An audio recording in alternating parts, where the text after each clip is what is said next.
कृष्णमूर्ति कहते हैं कि हमें बचपन से ही प्रतिस्पर्धा करने के लिए, क्रूर होने के लिए, समाज में फिट होने के लिए प्रशिक्षित किया जाता है।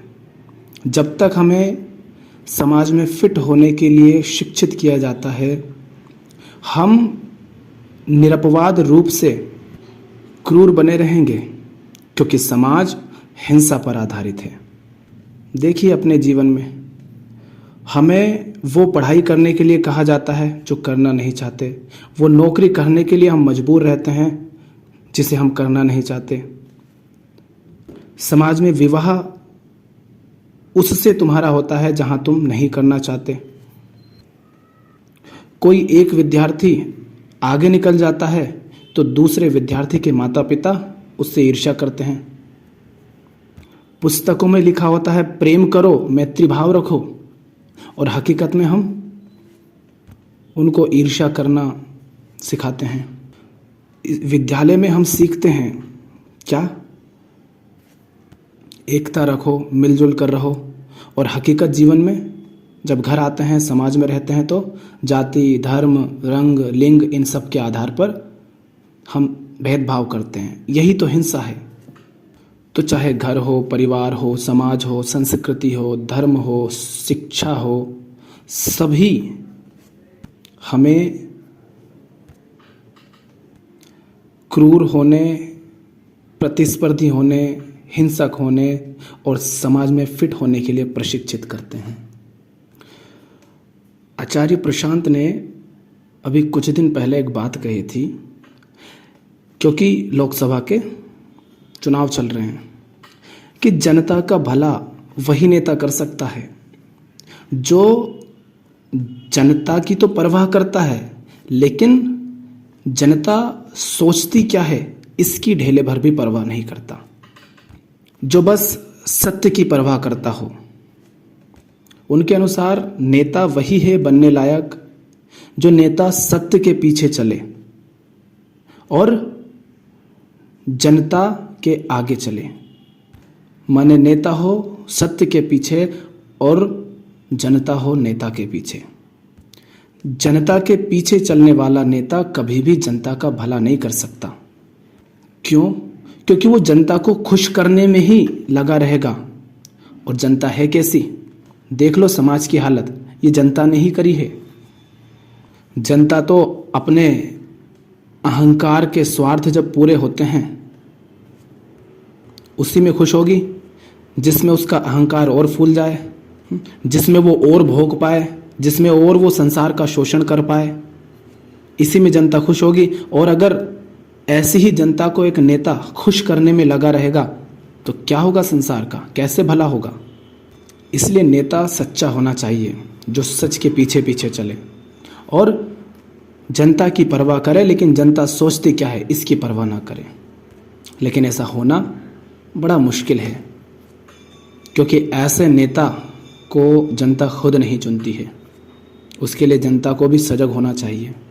तो अगर जनता के साथ बुरा हो रहा है तो कहीं ना कहीं जनता खुद उसके लिए जिम्मेदार भी है। तुम्हारे दुख का कारण दूसरा व्यक्ति नहीं है, बल्कि दूसरे व्यक्ति से की गई तुम्हारी उम्मीदें हैं। तुम अपने ही कारण दुखी हो और तब तक रहोगे जब तक दूसरों को इसका इल्ज़ाम देते रहोगे। हमें अक्सर लगता है कि दूसरे व्यक्ति ने हमें दुख दिया, ऐसा नहीं होता है। हमारी ये उम्मीद कि वो हमें कभी दुख देगा नहीं, ये हमें दुख देती है कि ये ऐसा कैसे हो गया, मैंने तो कभी सोचा नहीं था। तुम खुद से ये उम्मीद रखो कि तुम सुबह 4 बजे उठोगे और उठ ना पाओ तो दुखी हो जाते हो, क्योंकि तुम खुद अपनी उम्मीद पूरी नहीं कर पाए। फिर दूसरे से की गई उम्मीदें तुम्हें दुख क्यों नहीं देंगी? इसलिए उम्मीदें करने से बचो।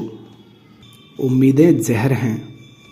स्वामी विवेकानंद कहते हैं, जीवन का रास्ता बना बनाया नहीं मिलता, इसे स्वयं को बनाना पड़ता है। जिसने जैसा मार्ग बनाया उसे वैसी ही मंजिल मिलती है। देखो, अगर बने बनाए रास्तों पर आप चलोगे तो इतना जान लेना कि आप वहीं पहुंचेंगे जहां उस रास्ते को बनाने वाले ने तुम्हें पहुंचाना चाहा था। तो जीवन के रास्ते वास्तव में बने बनाए मिलते नहीं है।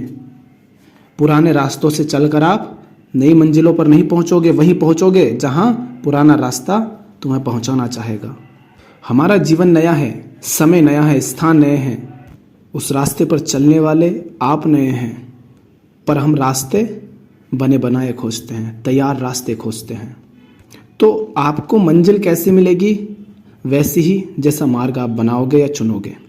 और मार्ग बनता है हमारे हर क्षण जो हम चुनाव करते हैं, जो हम निर्णय लेते हैं उनसे। हम क्या चुन रहे हैं, हम किसे चुन रहे हैं, हम कौन सी पुस्तक चुन रहे हैं, कौन सा व्यक्ति चुन रहे हैं, कौन सा काम चुन रहे हैं, कैसे विचार चुन रहे हैं, कैसे कर्म चुन रहे हैं। इन चुनाव से ही हमारा मार्ग निर्मित होता जाता है। जीवन समुद्र की तरह है और आप उसमें तैरते जहाज की तरह। वहाँ पहले से कोई रास्ता नहीं है। कबीर साहब कहते हैं, मलमल धोए शरीर को, धोए न मन का मेल, नहाए गंगा गोमती, रहे बेल के बेल। इसका अर्थ क्या है? ज्ञान रूपी जल से मन का अज्ञान जब तक ना धुले, तब तक चाहे गंगा नहाओ या गोमती नहाओ। इससे अंदर बैठा अहंकार रूपी पशु तो पशु ही रहेगा। ज्ञान रूपी जल से मन का अज्ञान जब तक ना धुले, तब तक चाहे गंगा नहाओ या गोमती, इससे अंदर बैठा अहंकार रूपी पशु तो पशु ही रहेगा। बाहर बाहर कितने ही नहा लो, कर्मकांड कर लो, कूद फांद कर लो, क्या फर्क पड़ता है? तुम्हारा मन तो नहीं बदला ना। शरीर के अंदर बीमारी है, कैंसर है, और ऊपर से शरीर पर फोड़े फुंसी है, ऊपर से तुम लीपा पोती कर लो, नए कपड़े पहन लो, इससे बीमारी ठीक नहीं होगी। ऊपर ऊपर कुछ भी करें हम, दुनिया बदल दो, देश बदल दो, सरकार बदल दो, व्यवस्था बदल दो, सब बदल दो, पर अगर इंसान का मन वही है गंदा का गंदा, तो वो सब कुछ फिर से गंदा कर देगा, कुछ नहीं बदलेगा। जब कोई जानबूझकर चाहता हो कि तुम कुछ बोलो ताकि वे तुम्हारे ऊपर क्रोध कर सके, तो वहां पर तुम मौन रह जाओ, शांत रहो। वह व्यक्ति अपने क्रोध की अग्नि में स्वयं जल जाएगा। मौन से बड़ा कोई उत्तर नहीं होता क्रोध का, क्योंकि कोई चाह रहा है क्या कि तुम कुछ बोलो, तुम कुछ हरकत करो। उसका सबसे बेहतर जवाब क्या है? कि तुम उसकी उस कामना को पूरा ही ना होने दो। वो चाहता था कि तुम कुछ हरकत करो ताकि वो तुमसे झगड़ा कर सके, क्रोध कर सके, तुमने कुछ कहा ही नहीं, तुम जीत गए। तो हर बार कुछ बोलना जरूरी नहीं होता है, चुप रहना एक बेहतर जवाब हो सकता है। क्योंकि अक्सर ऐसे लोग जीवन में आते हैं जो बस इसी फिराक में होते हैं कि किसी तरह कोई झगड़ा खड़ा कर ले। अब उनसे उलझे रहोगे, व्यर्थ में अपने समय को, संसाधनों को, ऊर्जा को वहां पर बर्बाद करोगे। उससे अच्छा है कि चुप रह करके अपने काम पर ध्यान दो। पर इससे वो बौखला भी सकता है, क्योंकि उसकी प्रवृत्ति ही तो जानवर जैसी हो गई है। इसीलिए तो वो चाहता है कि तुम कुछ हरकत करो, पर मौन बेहतर जवाब होता है। बुरा करने के लिए ताकत चाहिए, जनबल, धनबल सब चाहिए। अच्छा करने के लिए प्रेम चाहिए। क्यों? क्योंकि प्रेम से बड़ी ताकत कोई नहीं होती। बुद्ध हो, कबीर साहब हो, कृष्ण हो, मीराबाई हो, नानक हो, महावीर हो, इन सब के पास प्रेम ही तो था। ये मत समझना कि अच्छा करना है तो ताकत नहीं चाहिए। ताकत चाहिए, पर उसके लिए प्रेम की ताकत पहले चाहिए, क्योंकि प्रेम की ताकत सबसे बड़ी होती है। नहीं तो कौन किसी और के लिए इतने कष्ट सहेगा? बुद्ध क्यों कष्ट सह रहे हैं? क्यों दूसरों की सुन रहे हैं, पैदल चल रहे हैं, जंगल में रह रहे हैं? ऐसा नहीं कि वहां रहने में उनको समस्या है, पर जो लोग सुनने समझने को तैयार नहीं है उनको भी समझाने का प्रयास कर रहे हैं। ये ताकत कहां से आती है? ये आती है प्रेम से। मीराबाई का देखो, महल था, कितना उनको परेशान किया गया, पर वो करती रहीं जो करना उचित था। क्यों? प्रेम था। नानक साहब कितने चले, कितने बोले, कबीर साहब को देख लो, महावीर को देख लो। तो ये प्रेम की ताकत होती है। तो अगर अच्छा करना है जीवन में, संसार में, किसी का भला करना है, उसके लिए प्रेम पहले चाहिए। प्रेम नहीं होगा तो नहीं कर पाओगे, क्योंकि जिसका तुम भला करने जा रहे हो उसका तुम्हें भला करने की ज़रूरत क्यों पड़ रही? क्योंकि वो इतनी समझ नहीं रखता कि वो खुद अपना भला कर सके। और अगर वो इतनी समझ नहीं रखता तो फिर जब तुम उसका भला करने जाओगे तो हो सकता है कि वो तुम्हारे प्रति हिंसक हो जाए। तो कैसे फिर उसका भला करोगे? तुम्हें उसके कड़वे वचनों को भी कई बार सुनना पड़ सकता है, उसके हिंसक प्रहारों को भी सहना पड़ सकता है। और ये तभी संभव हो पाता है जब आप प्रेम जानते हो।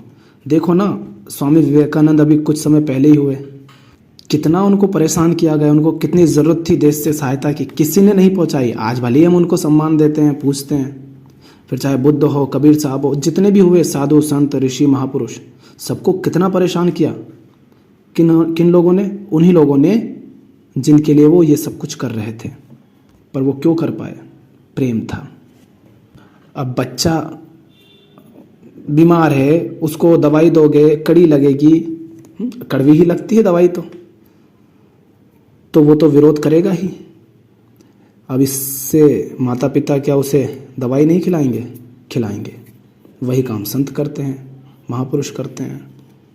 तो अच्छा करने के, क्योंकि ये दो पंक्ति आपने अक्सर कहीं पर सुनी होगी कि बुरा करने के लिए ताकत चाहिए और अच्छा करने के लिए तो प्रेम काफ़ी है। उसका मतलब ये है, ताकत, प्रेम भी ताकत है, पर प्रेम बहुत बड़ी ताकत है। हमको लगता है लोरी सुना देना होता है प्रेम, लोरी सुनाना नहीं होता। कृष्ण युद्ध करवा रहे हैं अर्जुन से, ये प्रेम है। और बुद्ध जंगल जंगल फिर रहे हैं, लोगों के पास जा रहे हैं, ये भी प्रेम है। जो धर्म तुम्हें धार्मिक सीमाओं से मुक्त ना करे, शांति और एकता ना सिखाए, वे धर्म नहीं धंधा है। याद रखना, धर्म अगर तुम्हें धर्म से भी बांध देता है तो फिर वो धर्म नहीं हुआ। धर्म का अर्थ ही है कि तुम मुक्त हो जाओ हर तरह की सीमाओं से, शुद्रताओं से, हर तरह की झूठी पहचानों से, उस सब से मुक्त हो जाओ जो खूंटे की तरह है, जिससे तुम्हें बांध दिया गया है। पर अगर धर्म के नाम पर तुम अपने धर्म, अपने संप्रदाय के प्रति ही बड़े कट्टर हो जाते हो तो ये धार्मिकता झूठी है, वहां केवल धंधाबाजी चल रही है। जिस धर्म के साथ चलने में जीवन में शांति ना आए, वो कैसा धर्म? जो धर्म तुम्हें एकता ना सिखाए, माने ये जो बिखरा हुआ है संसार जिसमें अनेकता है, द्वैत है, द्वंद्व है, ये द्वैत, ये द्वंद्व, ये अनेकता जो धर्म मिटाए नहीं, माने जहां भेद मिटते जा रहे हो वो धर्म है, और जहां ऐसा नहीं हो रहा हो वो धर्म नहीं है। धर्म तुम्हें एकता की ओर ले जाएगा, तुम्हें बताएगा कि जिसे तुम अलग अलग समझ रहे हो, अनेक समझ रहे हो, वो है नहीं वास्तव में। सारे भेद झूठे हैं, सारे भेद तुम्हारे झूठे ज्ञान ने तुम्हारे अंदर खड़े कर डाले हैं, तुम्हारे सीमित ज्ञान ने तुम्हारे अंदर सारे भेद खड़े कर रखे हैं। सहजता और सरलता ही सौंदर्य है। फटे पुराने वस्त्र पहनने, रूखा सूखा भोजन खाने इत्यादि से सहजता और सरलता का कोई संबंध नहीं है। जो मुक्त है वही सहज है और सरल है। एक कहता है संसार से भागो भागो भागो भागो, जाओ, छोड़ो संसार को, इसमें बिल्कुल मत घुसो। और एक कहता है नहीं, संसार में घुसे पड़े रहो, लिप्त हो रहो इसमें। ये सहजता नहीं है। पर हम सहजता किसे समझ लेते हैं? जिसने सब छोड़ दिया हो, सब त्याग दिया हो, जो फटे पुराने मैले कपड़े पहनता है, रूखा सूखा खाता है, हम उसको सहज कह देते हैं, सरल कह देते हैं। कोई मीठी मीठी प्यारी प्यारी बात करे तो हम उसको सरल कह देते हैं, भोला कह देते हैं। इसको ना सहजता कहना चाहिए, ना भोलापन कहना चाहिए, ना सरलता। ये सहज सरलता कुछ नहीं है, ना इसमें सहजता है ना सरलता है। सच्चाई में जीना, जो को त्यों कहना, मुक्त जीना, उसमें सहजता होती है। आप मुक्त ही नहीं हैं, आप बंधे हुए हैं समाज की बेड़ियों में, संस्कारों में, मान्यताओं में। आप कैसे एक सहज और सरल जीवन जिएंगे? पर आप मुक्त हैं तो फिर जैसे भी आप जी रहे हैं वही सहज जीवन है, वही सरल जीवन है।